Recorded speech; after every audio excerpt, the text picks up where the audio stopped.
बहुत समय पहले की बात है। हिमालय की तलहटी में एक छोटा सा गांव था। शांत, प्रकृति से घिरा हुआ, लेकिन जीवन की कठिनाइयों से जूझता हुआ। उस गांव के पास एक घना जंगल था, जहां एक विशाल पीपल का वृक्ष खड़ा था। कहते हैं वो वृक्ष 500 वर्षों से खड़ा था। अनेक ऋषियों, साधुओं और तपस्वियों ने उसकी छाया में ध्यान किया था। एक दिन एक युवा साधु, नाम था आरुण, उस वृक्ष के नीचे पहुंचा। उसके चेहरे पर थकान थी, आंखों में प्रश्न थे और मन में बेचैनी। वो कई वर्षों से आत्मज्ञान की खोज में भटक रहा था, पर उसे शांति नहीं मिली थी।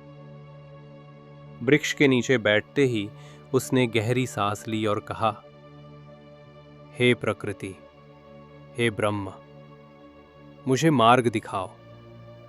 मैं थक गया हूं। क्या तप, क्या ध्यान, सब व्यर्थ लगने लगा है। तभी एक वृद्ध साधु वहां आए। उनके वस्त्र साधारण थे, पर आंखों में गहराई थी। उन्होंने मुस्कुराते हुए पूछा, क्या खोज रहे हो वत्स? आरुण ने उत्तर दिया, मैं सत्य की खोज में हूं। जीवन का उद्देश्य क्या है? क्यों हम दुख सहते हैं? क्यों प्रयास व्यर्थ जाते हैं? वृद्ध साधु ने वृक्ष की ओर इशारा किया और बोले, इस वृक्ष से सीखो, ये तुम्हें उत्तर देगा। आरुण ने आश्चर्य से पूछा, वृक्ष? ये तो मौन है।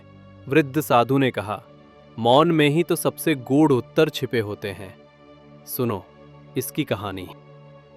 बहुत समय पहले ये वृक्ष एक छोटा बीज था। एक पक्षी ने इसे गिराया था। आसपास की भूमि कठोर थी, पानी कम था और सूरज की तपिश तीव्र।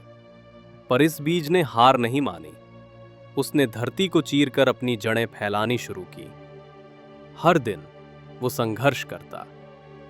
कभी मिट्टी की कमी, कभी जानवरों का खतरा, कभी सूखा, पर वो बढ़ता रहा। धीरे धीरे उसकी जड़ें गहरी होती गईं, तना मजबूत होता गया और शाखाएं फैलती गईं। वर्षों बाद वो इतना विशाल हो गया कि उसकी छाया में कई जीवों ने आश्रय लिया। पक्षी उसके ऊपर बसेरा करने लगे, साधु उसकी छाया में ध्यान करने लगे और गांव वाले उसकी पूजा करने लगे।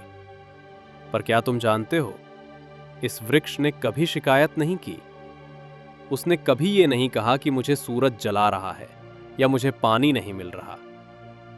उसने बस अपना कर्म किया, मौन, निरंतर और समर्पण के साथ। वृद्ध साधु की बातें आरुण के मन में उतरने लगी। उसने वृक्ष को ध्यान से देखा। उसकी शाखाएं हवा में लहराती थीं, पत्तियां सूर्य की किरणों को पीती थीं और उसकी जड़ें धरती की गहराई में थीं। आरुण ने सोचा, मैं भी तो उस बीज की तरह हूं, मुझे भी संघर्ष करना है। पर मैं शिकायत करता रहा, भागता रहा और परिणाम चाहता रहा। वृक्ष ने कभी परिणाम की चिंता नहीं की, उसने बस कर्म किया। उस दिन से आरुण ने एक नया जीवन शुरू किया। उसने वृक्ष के नीचे ही अपना आश्रम बनाया। हर दिन वो ध्यान करता, गांव वालों को शिक्षित करता और प्रकृति से जुड़ता। वर्षों बाद वो स्वयं एक महान गुरु बन गया। लोग दूर दूर से उसके पास ज्ञान लेने अटैक्स। पर वो हमेशा एक बात कहता, यदि जीवन में शांति चाहिए तो वृक्ष बनो, मौन रहो, कर्म करो और फल की चिंता मत करो। कहानी का सार, जीवन में संघर्ष अनिवार्य है, पर शिकायत विकल्प है। मौन में शक्ति है।